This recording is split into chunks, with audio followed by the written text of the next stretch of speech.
What's up, Falcons Nation? It's your boy Jew coming at you with another Atlanta Falcons video.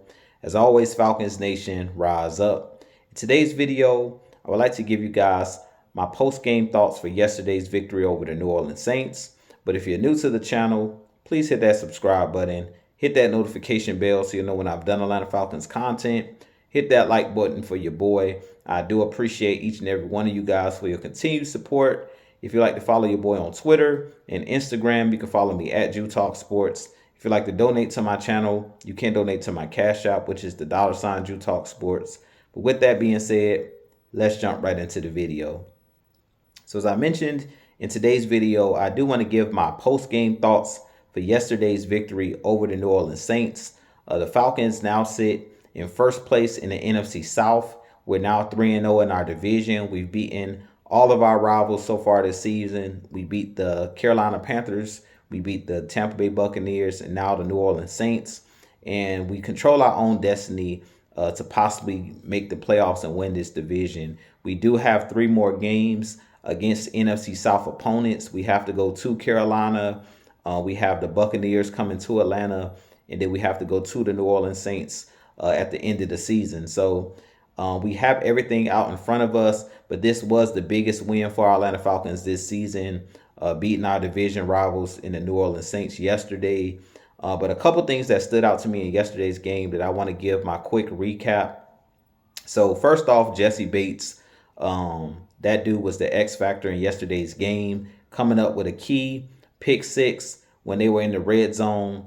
Also coming away with a forced fumble again when New Orleans Saints were in the red zone. And he basically just flipped the momentum of this game on both of those plays. For him to come up with key turnovers for our Atlanta Falcons to prevent the Saints from getting any points in those situations was huge for our Atlanta Falcons team. And Jesse Bates has basically proven that that $60 million deal that we gave him, he's worth every penny. And he has been the biggest X factor on this defense for our Atlanta Falcons this season. He continues to make plays, and he's definitely one of the leaders of this Atlanta Falcons team in that defense.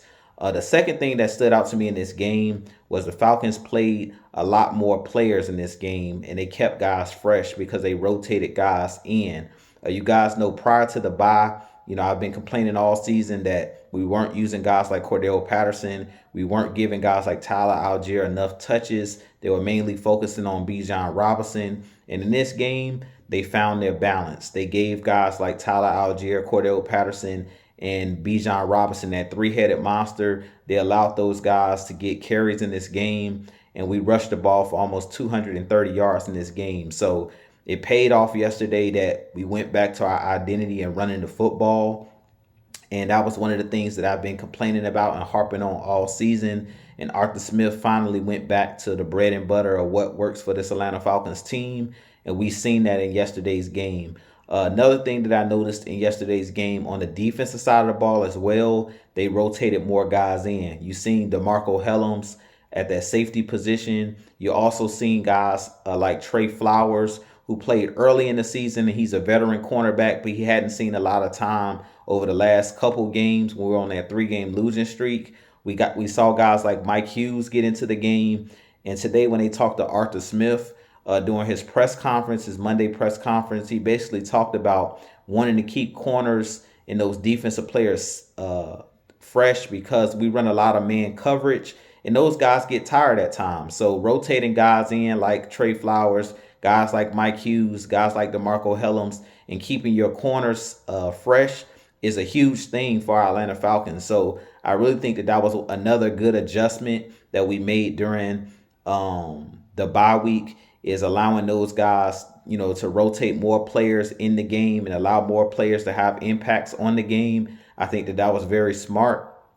And then yesterday also, Dave Ragone, our offensive coordinator, he was up in the press box for the first time this season. Normally he's out there on the sideline with Arthur Smith, and Arthur Smith basically stated that they made an adjustment during the bye week to see how things would go if he's up in the box, where he can, view it from up top and kind of help Desmond Ridder and kind of see what opposing defenses are doing. And yesterday it seemed to work. So I definitely like the adjustments that this Atlanta Falcons team made during the bye week. it did show up in this game. And my last and final thing that stood out to me in this game was just the Falcons finally stuck to the running game. As you guys know, I've been stating this for weeks and weeks and weeks, is that this Atlanta Falcons team hasn't been playing Atlanta Falcons football as far as being physical in the trenches. And that's where I bread is buttered for this Atlanta Falcons team. It's on the offensive line. The offensive line didn't give up any sacks yesterday. They played a really, really good game for our Atlanta Falcons, and those guys really shined yesterday, and our running backs really shined as well. And then on the defensive side of the ball, shouts out to the defense, giving up 0 touchdowns in this game. That was huge for this Atlanta Falcons team. We've been very good at limiting teams when we get into the red zone. We're one of the best teams on the defensive side of the ball at stopping teams from scoring touchdowns. And I believe the Saints kicked about 5 or 6 field goals in this game. So they didn't score not a single touchdown in this game, which kind of also flipped the momentum in our favor. And that pretty much was the difference in the game, because the New Orleans Saints was moving the ball between the 20s. But when we got down into the red zone, we played that bend, don't break defense, and those guys locked up. They didn't allow them to, score any touchdowns in this game. And that ended up being one of the turning points in the game. So with that being said, you guys give me your thoughts on yesterday's victory over the New Orleans Saints. As I mentioned, this is a huge win for this Atlanta Falcons team. Even if you split, with the New Orleans Saints and they win that last game of the season, we may not even need that last game of the season to clinch playoffs, because if we beat the Panthers again and beat the Bucks again, they've already beaten the New Orleans Saints. The Buccaneers beat the Saints in their first matchup. So right now, the Saints already have 2 division losses against NFC South opponents. So at this point, we just got to handle our business. We have the New York Jets coming up this Sunday in New York. So this could be another physical game, because New York is really good in the trenches as well. But they're really struggling on offense without Aaron Rodgers and without them really having a solid quarterback. So this should be another win for our Atlanta Falcons, but it could be another tough game, because the New York Jets are one of those teams that's also a very physical defense, and they're a very good, stout defense. But with that being said, this being your boy Jew, I have a lot more content coming for you guys. But as always, Falcons Nation, rise up, be blessed, peace.